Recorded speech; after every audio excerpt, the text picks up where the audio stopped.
gonna call the meeting to order. Please rise and join me for pledge of allegiance. I pledge allegiance to the flag of the United States of America and to the republic for which it stands, one nation under God, indivisible, with liberty and justice for all.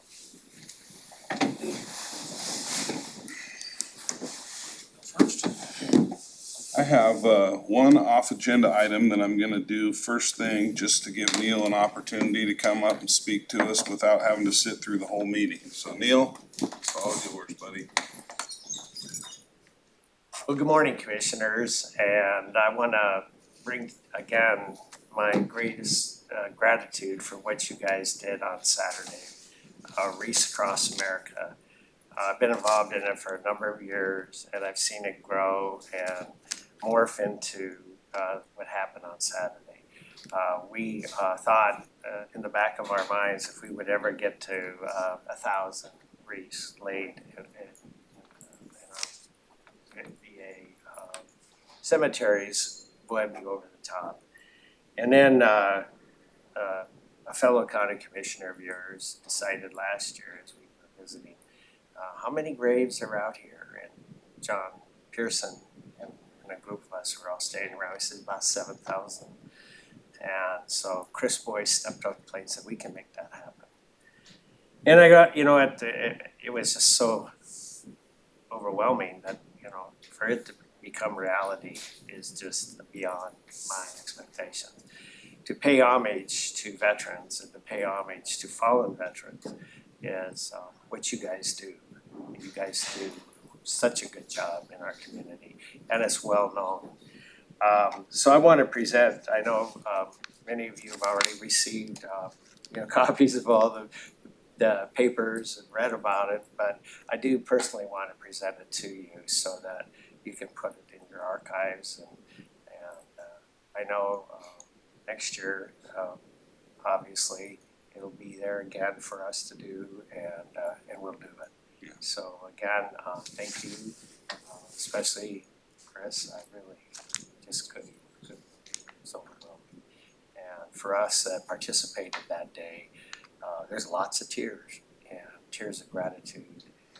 So I know you guys don't get many kudos and I know you don't get a lot of recognition, but you do so much good in our community and I really appreciate that. And I'm really here just on behalf of a veteran that lives in Douglas County and really proud of being a veteran in Douglas County. So again, thank you. Appreciate you, Neil. Thank you. Means a lot.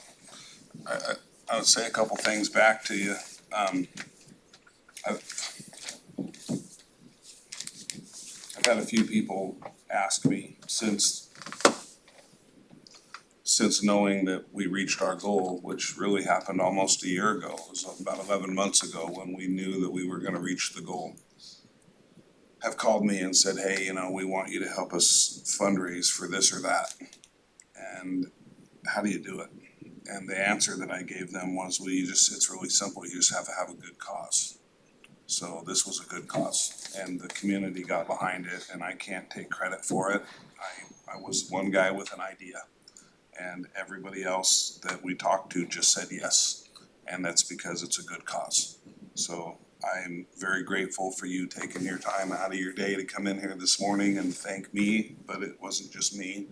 It was a huge team full of people, and I'll tell you, the first two that stepped up was these guys, and then my staff, Kelly in particular, and Tamara and Jennifer, and everyone here that works with us in the county, all the way down to Scott and Public Works, and everybody just stepped in where they needed to and made it happen, and it was awesome. So Neil, thank you for coming today, and this was a remarkable year. But as you know, each of the years that this has happened, for those people that do participate, it's very rewarding for them. And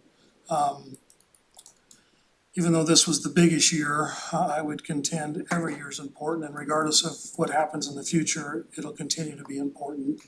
Commissioner Boyce is pretty humble in his remarks there. He absolutely made a commitment last year. The meeting we did, the proclamation for Wreaths Across America. And when he said that, I kind of kicked him under the table here because I wasn't sure he realized what kind of a commitment he just made, but he absolutely did, and also understood the, you know, the logistics issues and figured them all out, and then understood if he got the fundraising done quickly, it would be a better, you know, bang for the buck. We could get more wreaths for less money. Of course, we're in that period right now where you get, you know, 30 days after the event to get a 2-for-1. So he's, and everybody should be out, you know, doing that work for next year. But I wanted to say this, I said it to a group of veterans last night, and I'm gonna say it again. It's not very often we get to be involved, or in this case, Commissioner Boyce, you know, gets to help coordinate an event or bring the community together like we did on Saturday for a very positive thing, right? And those opportunities are rare. There's so much going on. Douglas County is such a big county and it's all spread out. But to have an event like Saturday where you bring, you know, over 1,500 people together for a single purpose and a very positive purpose, is just remarkable. But even more importantly, I hope the veterans that attended, you and the others, recognize that was largely this community saying thank you to you.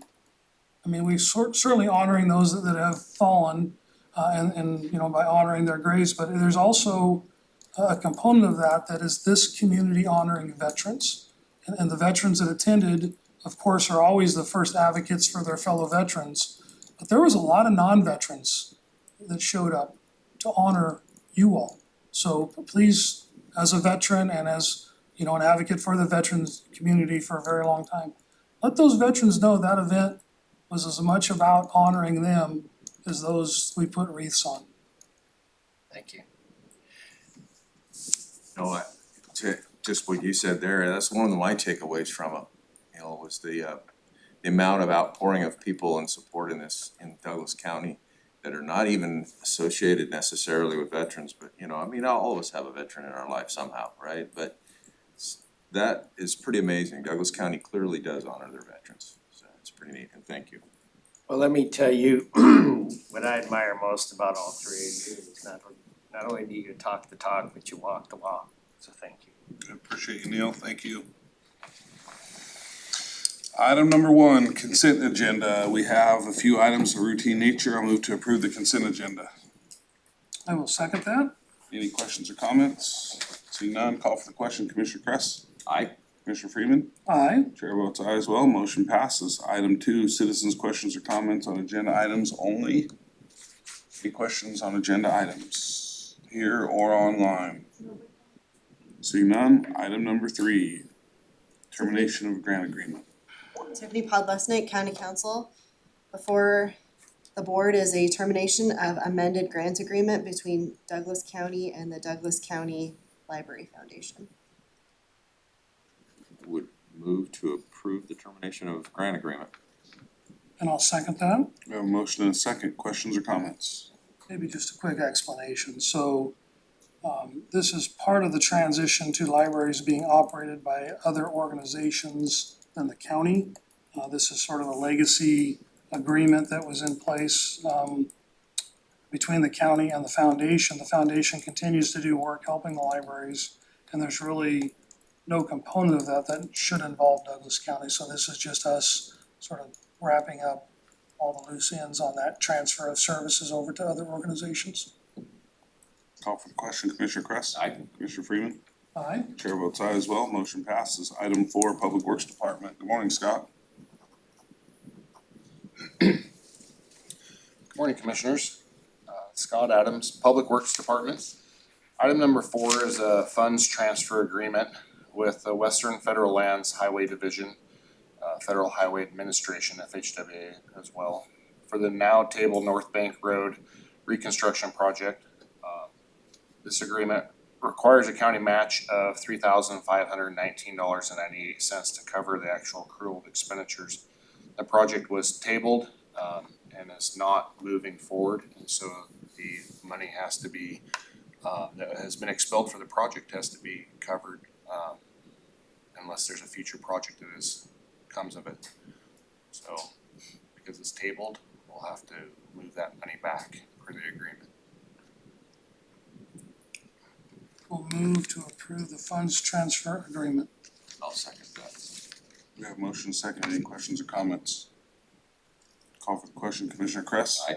Commissioner Freeman? Aye. Chair votes aye as well. Motion passes. Item 5, Scott. Again, Scott Adams, Public Works. Item 5 is an agreement amendment with Federal Highway Administration for the Safe Streets Roads SS4A grant program for the Douglas County Transportation Safety Action Plan project. We're just in the project milestone dates and individual cost elements. There was a 24-month period. We're pushing that period a little bit. The new schedule with the consultant is aligned with the new schedule with this agreement. So this is just amending that contract with the feds for the new schedule. Move to approve the agreement amendment. And I'll second that. We have a motion and a second. Any questions or comments? Seeing none, call for the question. Commissioner Kress? Aye. Commissioner Freeman? Aye. Chair votes aye as well. Motion passes. Item 6, also Public Works. Again, Scott Adams, Public Works. Item number 6 is a second modification and extension of a contract with the Dyer Partnership Engineers and Planners for the Winchester Bay Sanitary Sewer Improvement Projects. This is extending their term from April 19th of 2025 to December 31st of 2025 and increasing the contract cap of the engineering contract of $99,400. And let's see how I wrote this. Increasing the contract cap from $144,672.59 to $244,072.59, increasing it $99,400. Then this is primarily for the incorporation of the Phase 2 design of Lighthouse Road project. I will move for the contract modification. Second that. A motion and a second. And I'll- I just wanted to say, this is us plowing back money into infrastructure for that, that entire community up there, all the road that goes up there and all those houses benefit from this and, it's, although we've reaped the benefits of some of the parks over there and the campgrounds and the RV stuff, this is us plowing back money into the infrastructure, which is badly needed, and it'll go all the way up to Lighthouse Road for future development up there. I was gonna say something similar. I mean, this was one of those things that was sort of discovered as an opportunity while we're doing a much bigger project to do this at the same time, for what would be far less money than going back later and trying to do it. So thank you for looking for those opportunities to eventually, over time, save money. If this area would not have been improved, at some point it would fail and it wouldn't be adequate for either the current or future development, so it makes sense to do it all right there, so thank you. Call for the question. Commissioner Kress? Aye. Commissioner Freeman? Aye. Chair votes aye as well. Motion passes. Item number 7 is the Sheriff's Department item. Morning, Sheriff. Morning. Morning, Commissioners. John Hanlon, Douglas County Sheriff. This item before you this morning is contract number 30002433 between Douglas County and AEU Incorporated for the Command Center Upgrade Project. This project will upgrade the outdated technology in the Command Center and will also allow the operating of the jail's Command Center from outside the secure facility. The project is not to exceed $420,190, which will be funded through the opioid settlement fund. So as you know, the Command Center controls all activity, all movement within the facility. It's currently within the secured facility.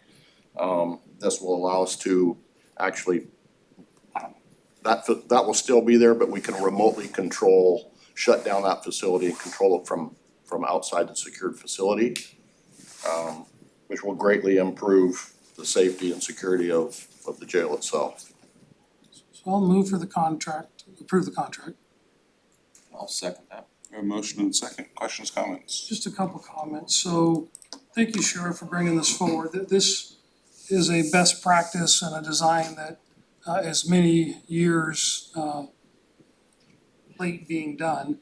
However, and I won't get the exact number right, but a very high percentage of the people that are booked into our jail are addicted to drugs and specifically opioids.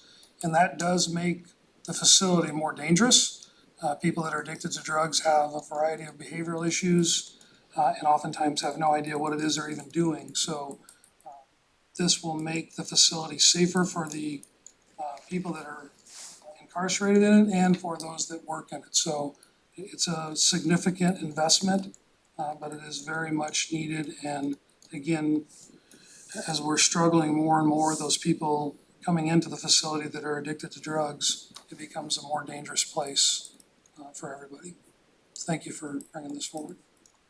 A quick question, if I may. If I'm not mistaken, this is something that you've had on your wish list for quite a while. We have, this has been on our list of to-dos for quite a while, several years. It's an expensive project. Actually, initially, the estimates were higher than this. So when we got this bid that met the needs for the project, we pushed it ahead and we have this opportunity, thanks to the board recognizing that this would fall under the opioid funding, and so here we are. Call for the question, Commissioner Kress. Aye. Commissioner Freeman. Aye. Chair votes aye as well, motion passes. Thank you. Item number 8, Commissioners' comments. Just a couple things, I wanted to give everybody a chance to get an update on, we had our annual, Wolf Advisory Board meeting last night, and I say annual because well, first of all, Wolf Advisory Board is something that the state set up to work with the, individual counties that have wolves in their area to have a way of, determining reimbursements and providing non-lethal deterrence for the wolves. And we I say annual because that's part of why I want to say it. And to the date, Douglas County's had no depredation from wolves, which is sort of an anomaly when they've been here on the landscape in Douglas County for quite a while now. Shortly after they had gotten into Jackson County, and Jackson County, since almost day one, has had lots of run-ins. They continually have a major problem with wolf depredation of the ranchers and stuff down there.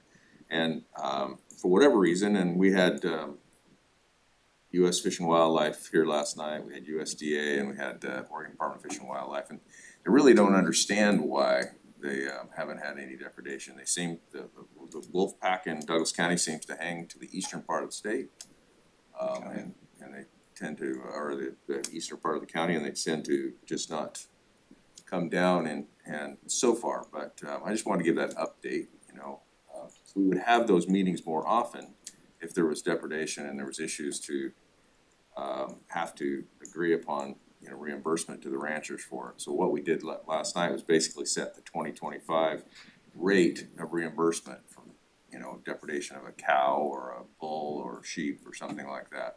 And we'll continue to do that work, and hopefully it stays at zero. That would be great, then we don't have to do anything. But I just wanna give that update, and then since this is our last meeting before Christmas, I wanna wish everybody a happy holidays and a Merry Christmas. So Merry Christmas to everybody also. I attended our annual ONC meeting Thursday and Friday last week. I will give a full report at our next meeting, which will include some news around elections and a change in our executive committee and some of our priorities and successes. So I'll hope to do that at the next meeting or at one meeting in January. I think the next meeting may be the state of the county, so maybe the one after that. So this is my last meeting as chair, which I'm excited about. Technically, you get to start the next meeting. Well, that's true. I'll start the next meeting as the chair and hand over the gavel to one of you guys. So it's appreciate you guys always being supportive. Gonna do the Santa hotline numbers? A couple positive things before we get done. We got Drew here. Drew, I want to thank you for your positive coverage of the events that we get to be involved in, and I will tell you that you've not been adversarial as a reporter, which we appreciate, and we've not always had that. So I feel like we're building a positive relationship where you're willing to just report on the things that actually happen. It makes it way easier for us and to be willing to talk to you about the work that we do here, which I'm comfortable with and have been. And you did a great job covering the events this weekend, all of the positive things that are happening in the community, and it's a refreshing change, so thank you for that. Every year, we have our IT department, and Sean is Fallon's sort of the Santa hotline guru, I think, goes back and helps them with this, but we do a Santa Claus hotline, and we open up the phones on a specific day to allow young kids to make calls to Santa Claus. And this year, we had 171 total calls. The average length of the call was 3 minutes. The longest call was 17 and a half minutes. And we got phone calls from all over the place. The Optimist Club is that who mans the lines? Yeah, I think the Optimist Club's actually, we provide the technology and the phone systems, and I'm sure our people help with that, but I think the Optimist Club actually comes in and answers some of those, does those calls. I got two different numbers here too, so I've got, one page says 171 calls and the other one says 284 calls. What was the last one? I think are those. Well, it says here, calls by location. We had calls from Stockton, California, Montana, Eugene, Portland, Eastern Washington, Redding, Roseburg, San Joaquin Valley, San Gabriel, Las Vegas, Santa Rosa, Denver, Colorado, Mobile, Alabama, Tacoma, Washington, Montgomery, Alabama, Vancouver, Washington, 2 calls from Montana, 8 from Eugene, Mesa, Arizona, Portland, New Orleans, Tucson, and Redding. Wow. The word gets out, and it is the Optimist Club that does this every year with the help of our staff. It's a neat thing that we get to report on, and I'm grateful for. And can't thank the community enough for stepping up and helping with the Reach Across America deal. It was a pleasure to be a part of that. It was very positive. It really went well. I was grateful for everyone's involvement. So, and Merry Christmas. Meeting adjourned.